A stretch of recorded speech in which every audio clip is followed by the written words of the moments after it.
welcome back to my channel. Guys, if you are just stopping by for the first time, my name is Dasha Ojuku, also known as Deborah Ojuku. Yeah, I'm a mommy, lifestyle, food, beauty blogger or YouTuber, anyone you want to call it. So today I thought I should come with this new video because guys, I know I've been slacking. I know very well that I've been slacking, so I decided to come up and give you guys some juicy gist of what happened to me same month as my wedding. Yeah, same month, guys. It's crazy. So if you want to enjoy this story time, if you want to hear what happened to me, stay tuned and don't go nowhere.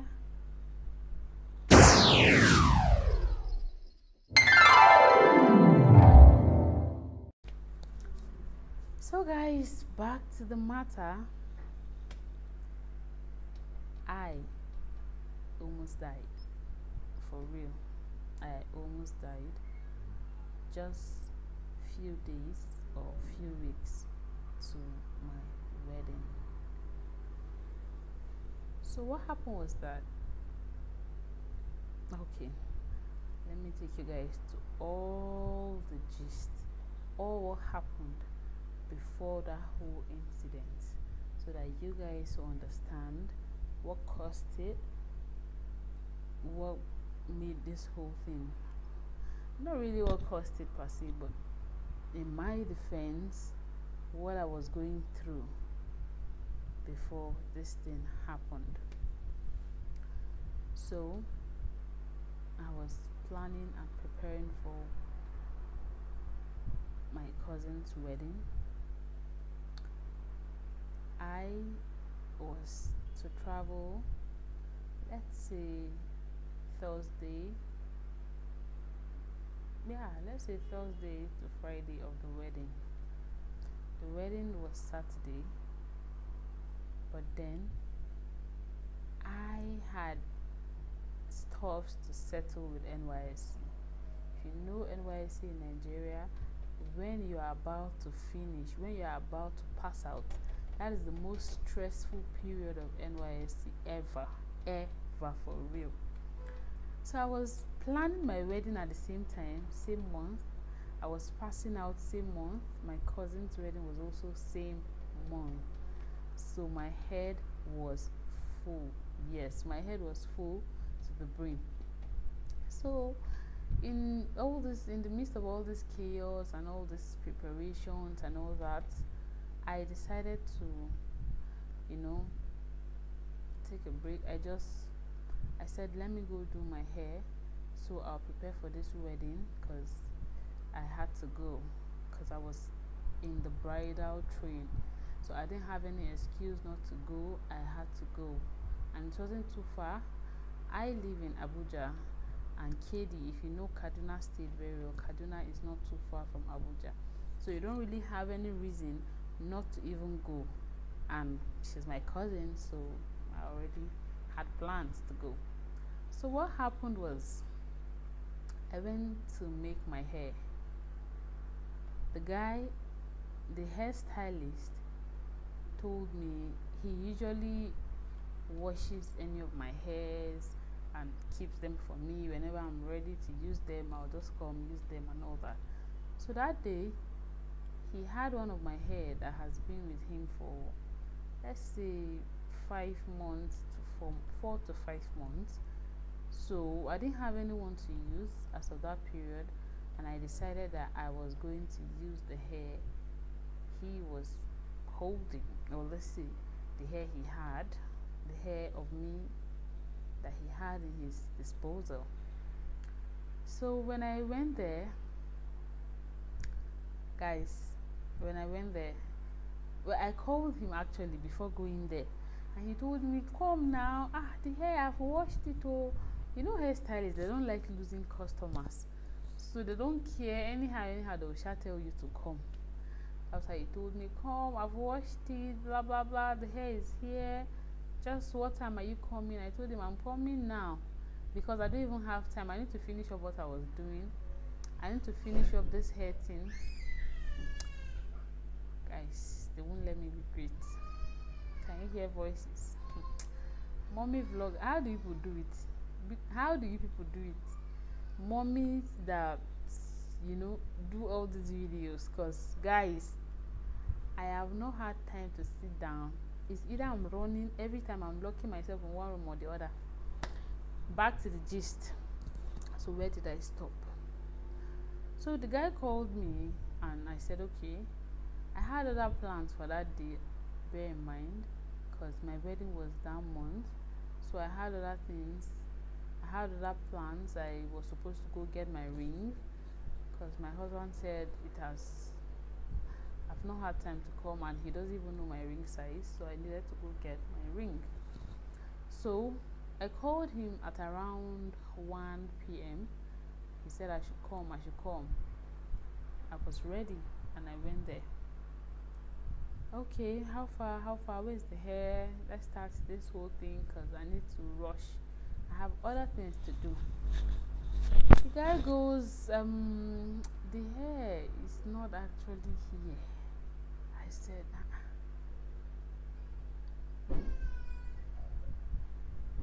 okay, brother, the hair is not here. Guys, please just ignore every sound you're hearing from the background. Just focus on me because these children, they won't let me do this video today, and if I don't do it today, I don't know when. So let's go back to the story.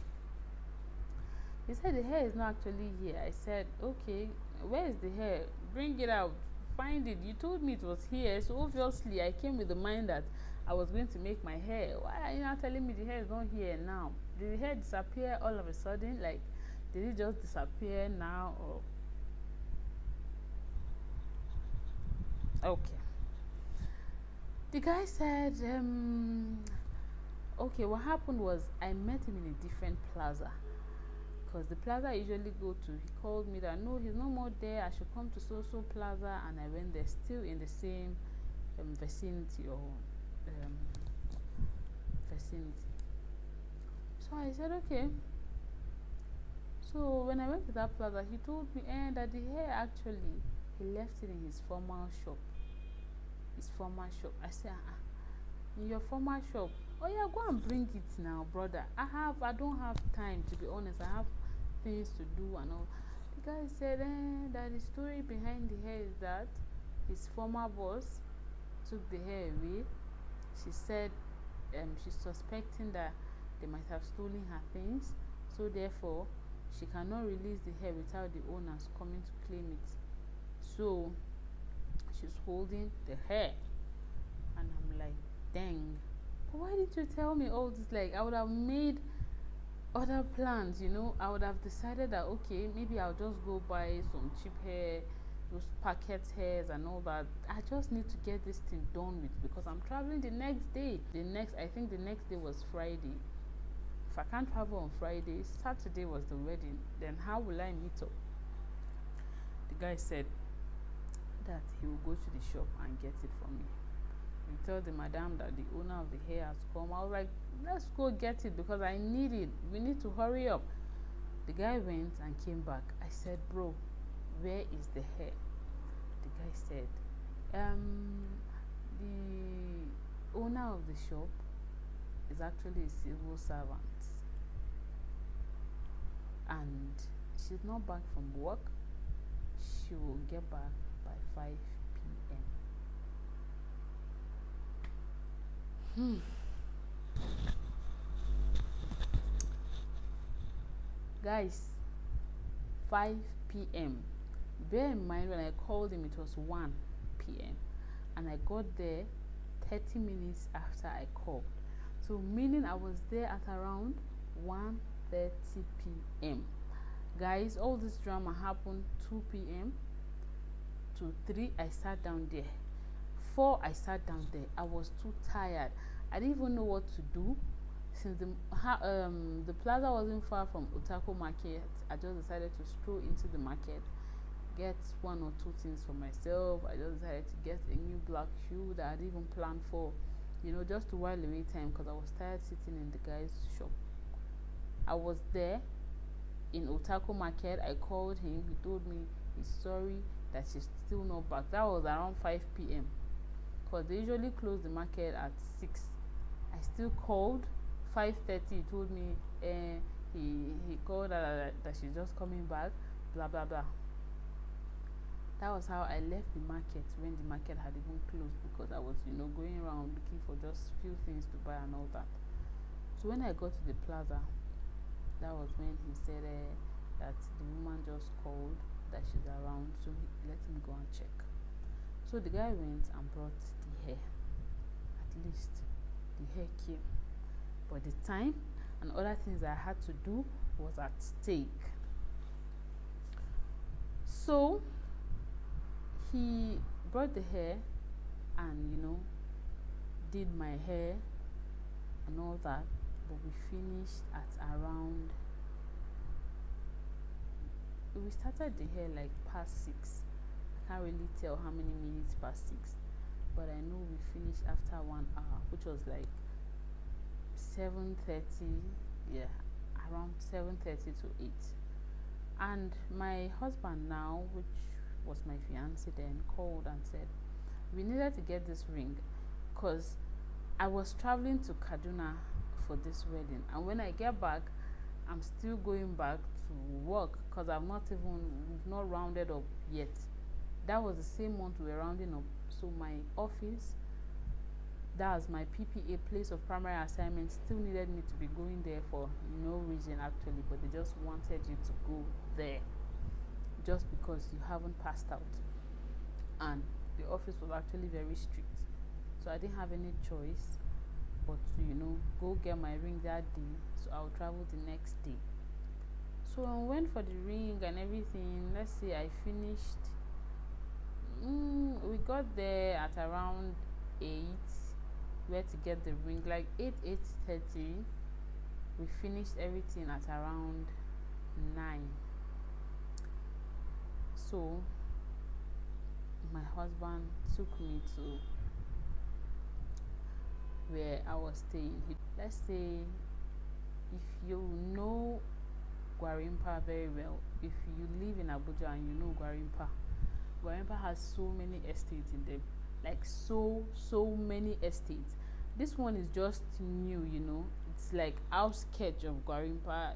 So many new estates just come up everywhere all the time. So this is kind of outskirts. When my husband dropped me in Gwarimpa, I was actually the one who told him, just go back, I'm already in Gwarimpa. I am not too far from the house, it's already late, so you just go home. I will take a tricycle, which is popularly known as keke in Nigeria here.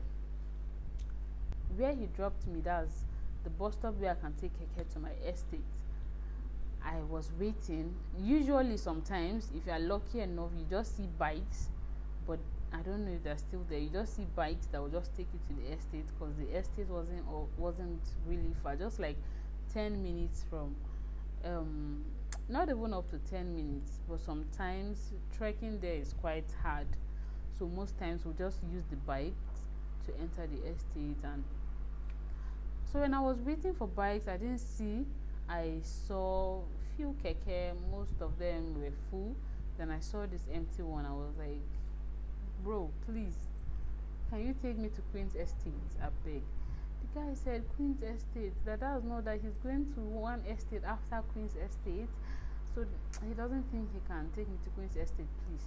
I even offered to give him. I said, okay, I'll pay 500. Usually with bike, you pay 15 naira or so. Because it was late, I didn't just want all that drama and all that. I said I was going to pay 500. The guy said, no, I beg, sorry, he cannot even enter. He's carrying somebody. No, he didn't even tell me he was carrying somebody. He just said he cannot even enter. So the guy left, and I saw him reversing back. I didn't know. I just said, okay, maybe he wants to pick up something or whatever. The guy reversed back and told me, come and enter. I said, are you going to Queen's Estate now? He said, come and enter. I said, are you going to Queen's Estate now? He said, come and enter. I said, maybe he's going to Queen's Estate too, because he told me to come and enter. And I already told him where I was going to. So obviously, he wants to take me to Queen's Estate. And so when I entered, I didn't even know there was anyone in the keke. When I entered and I saw, let's say, an elderly man there, one old baba like that, and I greeted him. I said, Sanu, because I speak Hausa. I greeted him. I said, Sanu Baba, and all that. He now said, he just turned his face. He didn't even answer me. He's not too old. Let's say he should be in his late 40s. But so I was in the keke, and the guy was approaching my estate, and I was waiting for him to, make the turn to the gate, because there were so many estates behind mine. Not so many, but they are new, so there were not a lot of people. And even in my estate then, there were not a lot of people, because we were just few in it. It was a new estate. Few of us decided to park in, because my dad was like, he needs to park, blah blah blah. So that was it. That was how I was waiting for this guy to make this turn. That's the right turn to enter our estate. First off, this guy was speeding. This guy was speeding so much that I was like, even me, I had to say it like, bro, you are running, you are running, because inside this night, this road is not that big like that now. Please, you are running. The guy did not even answer me. He kept running. I didn't even know that me that was talking, I was the suya. Like, suya. If you are a Nigerian, you should know what suya is. It's this meat that they usually used to do in the night. Mostly, it's only in the night you get to buy suya. The guy was looking at me this kind. Who is this one that is talking? You that we are about to go and finish. Okay. The guy was speeding, and when he passed, I even had to tap him. I was like, bro, you just passed my estate. Oh, see my estate gate now. You just passed it. I now tapped him on the shoulder. The guy did not turn. The guy did not even answer me. What will I see? The one behind just brought out a knife. Just put it up, pointed it at me that I should shut up. I should shut up.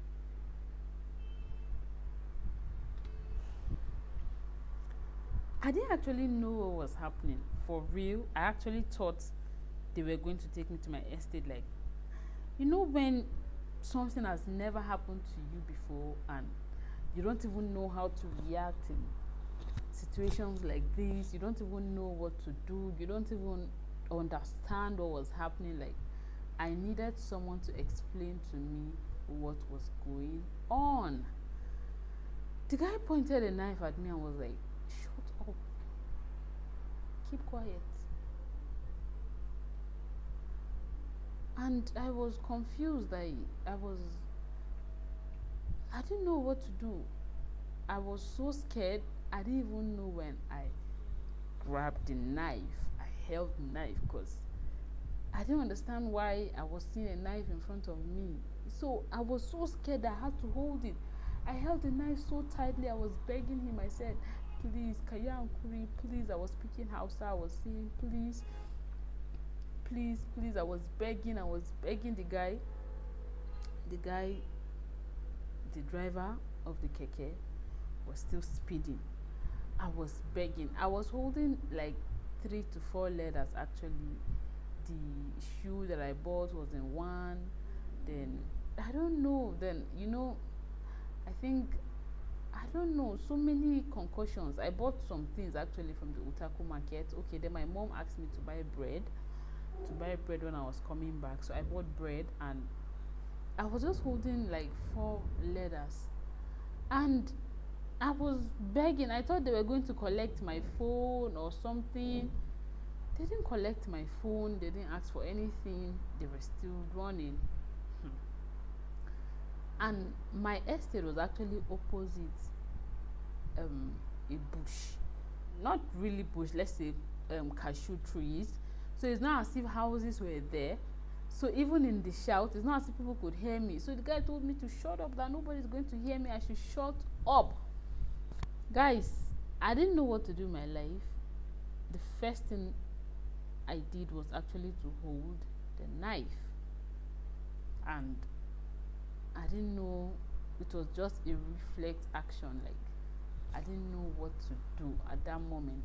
So the bags I was holding, I actually kept them on my shoulder. So as I was holding the knife and begging the guy and struggling, I was also thinking of how to escape from this, because I wasn't ready. I didn't know where they were taking me to.